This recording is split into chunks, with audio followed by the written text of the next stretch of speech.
Gambling then has got more accessible, and marriage has just got a little bit more accessible too. Today, Spain welcomed gay couples into the wonderful world of smug marriage.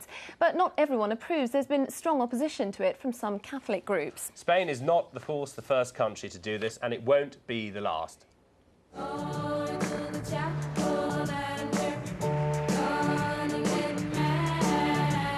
So today, Spain became the third European country to legalise gay marriage.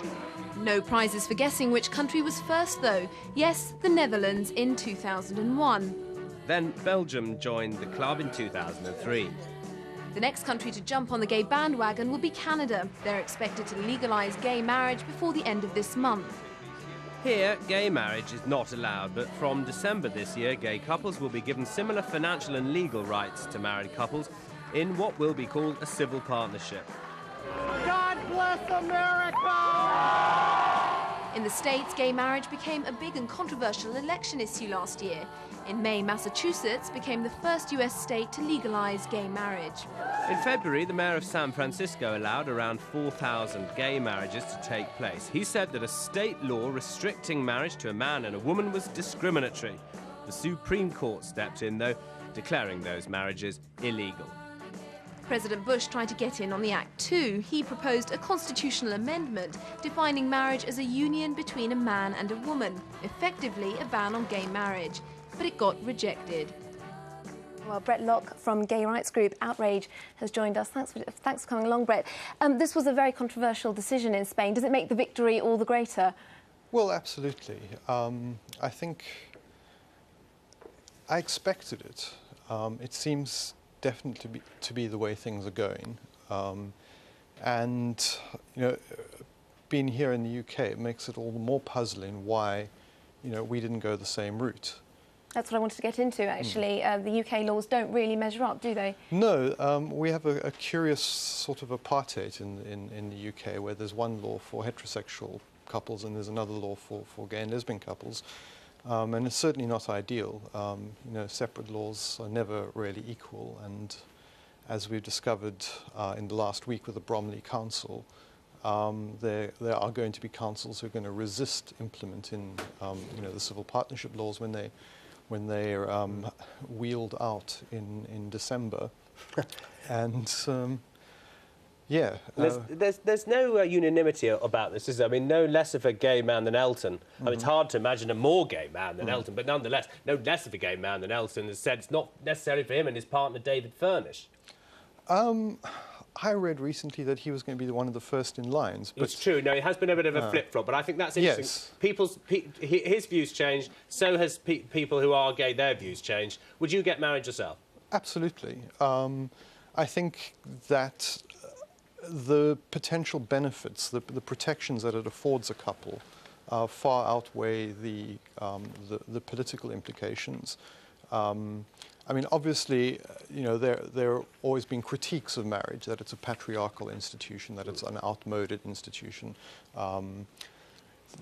But we could say with confidence that for 100 people in steady relationships who are gay, a proportion that's quite small would want to get married.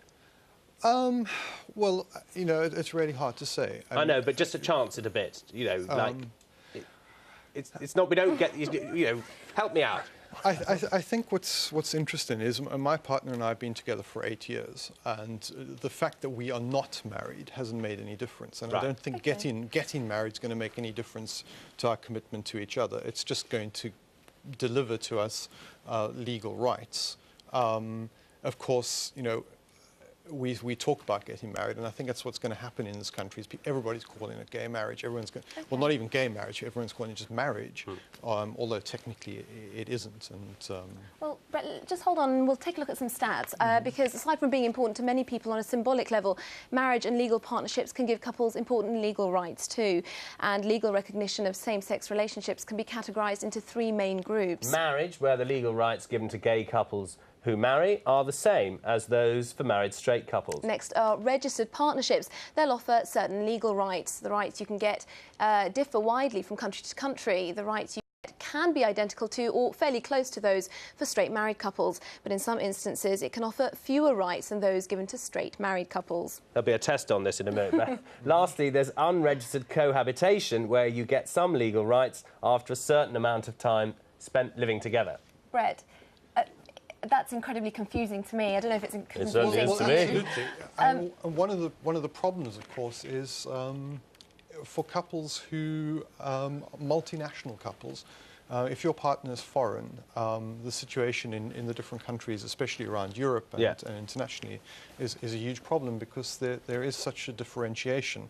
Of course, with heterosexuals, marriage is marriage, whether here or in Uzbekistan. It's the same. But that's very unsettling, isn't it, for a community, a gay community, a straight community, the communities living together, essentially, that there isn't this cohesive strategy or a legislation. Well, absolutely. I mean, there's a case, for example, of a British couple who got married in Canada. They were resident in Canada. They want to return to the UK.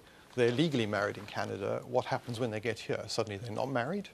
You know, their relationship's downgraded to a civil partnership. I mean, it's a mess, which is why we really feel that our government should have had the courage of their convictions to do what the Spanish did and go the whole hog. All right, Brett, for now, thank you very much. Thank you. Well, away from Spain, what else has been filling up TV screens